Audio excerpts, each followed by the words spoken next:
जब तुम्हें पहली बार कोई पिता कहता है तो जो सुखानुभूति होती है, पूरी दुनिया में सबसे ज्यादा प्रिय अगर तुम्हें कोई होता है तो तुम्हारा अपना बच्चा होता है।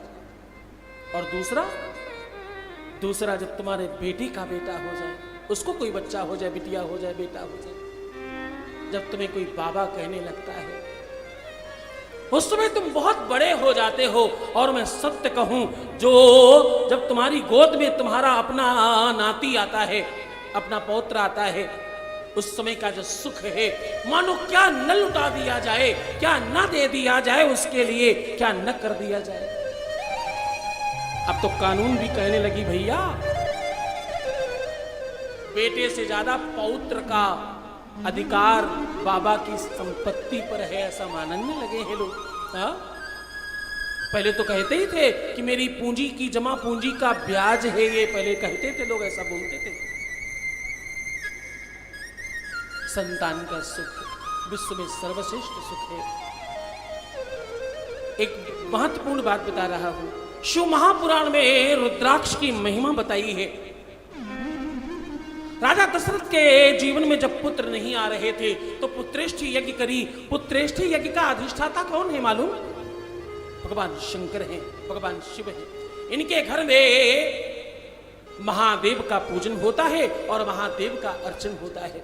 ये विष्णु के अनुयायी है, उसमें कोई संदेह नहीं, लेकिन इनके घर में महादेव का उपासना होता है, साधना किया जाता है। और जिस भी व्यक्ति को संतान पक्ष कमजोर लग रहा हो, वो 9 मुखी अथवा 18 मुखी रुद्राक्ष अपने कंठ में धारण करे तो संतान सुख जरूर मिलता है। और इतना धन न खर्च कर सके तो एक महत्वपूर्ण बात बताऊं, वैसे तो 1 मुखी से लेकर के 24 मुखी रुद्राक्ष की महिमा शिव महापुराण में बताई गई है। इसकी विस्तृत पूरी की पूरी रुद्राक्ष की महिमा पर मैंने अभी रामेश्वरम में रुद्राक्ष शिव महापुराण कहा, उसमें पूरी रुद्राक्ष की महिमा बताई है। रुद्राक्ष अपने आप में परमात्मा महादेव के आंखों से निकले हुए अश्रुओं से बने हुए वृक्ष का फल है। विश्व में रुद्राक्ष से ज्यादा स्पंदन किसी दूसरी वनस्पति में है नहीं।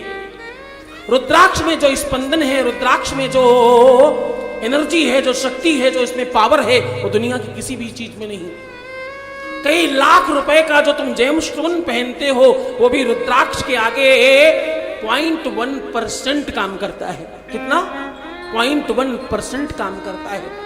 जेमस्टोन्स में जो रत्न होते हैं, उसमें तो सूर्य की किरणों के आधार पर एनर्जी आई है जो तुम्हें काम करती है तुम्हारे ब्लड सर्कुलेशन पर।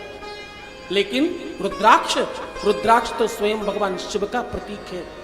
तुलसी की माला भी तुम्हें बनानी पड़ती है, रुद्राक्ष तो बनाया फल है, महादेव के द्वारा निर्माण किया हुआ फल है।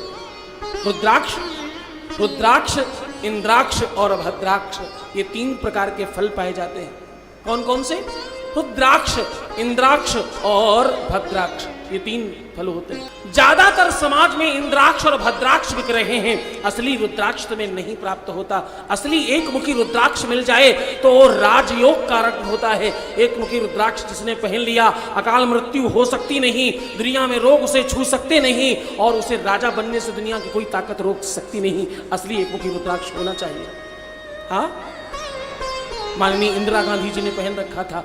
जब उनके ऊपर आघात हुआ तो वो रुद्राक्ष की माला निकाल कर रख गई थी, अन्यथा शायद न हो पाता। ऐसी उनकी मान्यता थी, ऐसा शास्त्र भी कहते हैं। हमारे यशस्वी प्रधानमंत्री, हमारे मुख्यमंत्री, हमारे अपने प्रदेश के, ये सब रुद्राक्ष और भगवान के नाम को खूब धारण करते हैं।